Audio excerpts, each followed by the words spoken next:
अरे दम धर नच खतिर बतरी काजल मेकअप करे में उतवाड़ी ओनी बैचल। बाबू मेकअप ढेर भइल, चलो भैया बोलिला उन्होंने पैसा मिली फिर 2 रुपया दिबैब। अरे अब की पारी तार जंगला केवाड़ी कुल लग जाई, चिंता जिन करो। अच्छा रुको चलो तनी दौरा में डेग डाली। Presented by Adishakti films.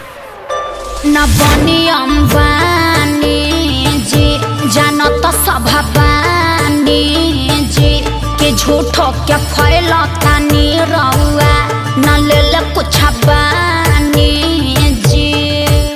ए धरी न जबरी कलाई साफ साफ बतियाई माल पता न दियाई। अरे मुँह खोल के मांगा मुँह मांगा जानू दा ए ब्यास मान न जा। अरे फेंकू हो गया औरी देहब कुछ ही ना। क्या दीजिएगा?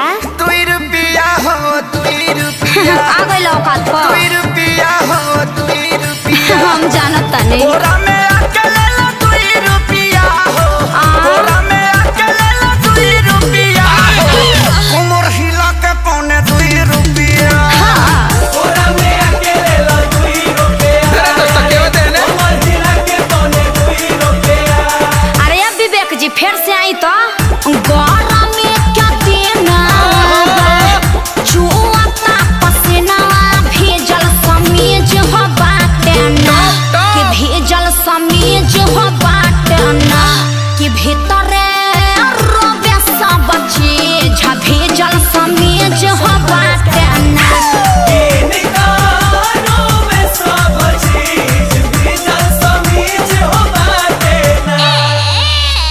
सुनले बानी तोहर त बहुते हो खता कमाई हो 1000-2000 जे दे देब तोहरो न कुछ घट जाई हो। जवानी अठन्नी पकैले बाडू कांडी बोला काहे अतना हाई बजट के करे लूटी। अरे बोला भैया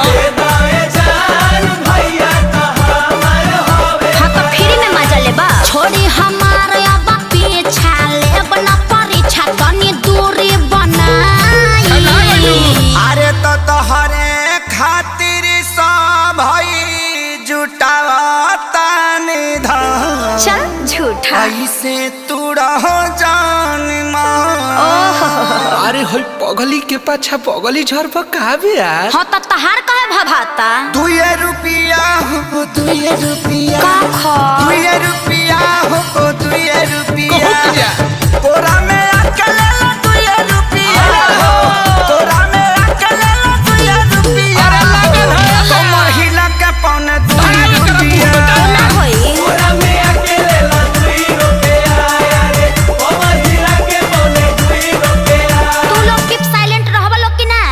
काहे खातिर आतना कमाइला हो एगो झुमका बना पेन्हाइला।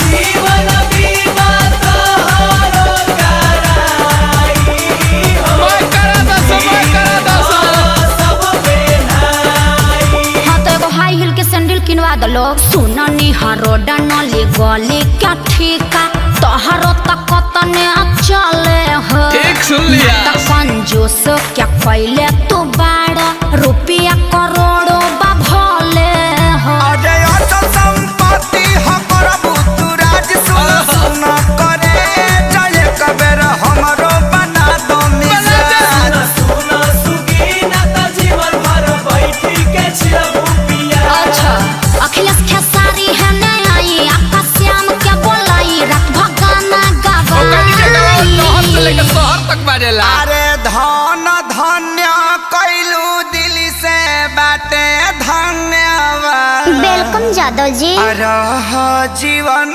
भर जिया जिया एम मजनू के सारू तू तो देखे में लागत तारा। का? फारू बेबी फारू बजट बढ़ाओ। बैगनो बेच दे। बेच दो 2 रुपया होते हम 2 रुपया।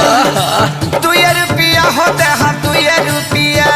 ले ला। चुमा चटाई दे हम 2 रुपया हो। चुमा चटाई दे हम 2 रुपया हो। अच्छा कालो कटाई पौने 2 रुपया।